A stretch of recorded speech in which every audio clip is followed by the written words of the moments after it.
મિત્રો, આજ રોજ આપણે જીજીઆરસીના એક સફળ ખેડૂત છે તેમના ખેતરે આપણે મુલાકાતે આવેલા છીએ. તો આજે આપણે ખેડૂતને કહીએ કે એમના વિશે થોડોક બે શબ્દ જાણ આપણને કરે. નમસ્કાર સર, મારું નામ સુરેશભાઈ શંકરભાઈ પટેલ, બોરોઈ કંપાલ, તાલુકો ખાનપુર અને જિલ્લો મહીસાગરથી છું.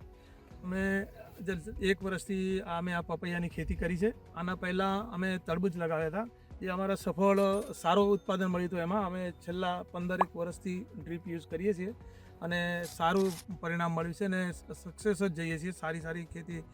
પહેલાં અમે બટાકા બી કરતા હતા, પછી તરબૂચ કર્યા અને આ વર્ષે અમે આ પપૈયાની ખેતી કરી છે. હવે આ તમે જે પપૈયા કર્યા છે તો આની અંદર તમે પાણીનું વ્યવસ્થાપન કેવી રીતે કરો છો? આની અંદર અત્યારે છે સાહેબ, અમે છે ને અત્યારે અમે શરૂઆતની અંદર જ્યારે માર્ચમાં અમે જ્યારે પ્લાન્ટેશન કર્યું ત્યારે અમે 1 કલાક પાણી અમે ડ્રીપમાં આપતા હતા.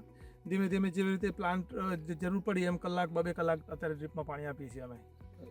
અને જોડે તમે આ પાણી સાથે ખાતરનું વ્યવસ્થાપન કેવી રીતે કરો છો? હા, આની અંદર છે સાહેબ, અમે અત્યારે વોટર સોલ્યુબલ ખાતર પણ યુઝ કરતા હોઈએ છીએ.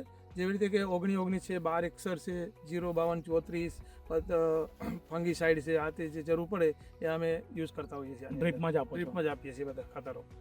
અને આ પાક પૂરો થાય ત્યારે પછી તમે આ ટપક પિયત પદ્ધતિ અપનાવી છે તો એની જાળવણી કેવી રીતે કરો છો? હા, એ જ્યારે ક્રોપ પૂરો થાય અને જ્યારે અમારે કામ પૂરું થાય ત્યારે ડ્રીપની અંદર અમે એસી ટ્રીટમેન્ટ આપીએ છીએ, જે ફૂલ પ્રેશરથી અમે પાણી મૂકી અને છેલ્લે એન્ડ કેપ ખોલી અને એને સાફસૂફ કરી અને પછી વાઇન્ડરથી સંકેલીને વ્યવસ્થિત જગ્યા ઉપર અમે એને મૂકી દઈએ, જાળવણી કરીએ છીએ એની વ્યવસ્થિત રીતે.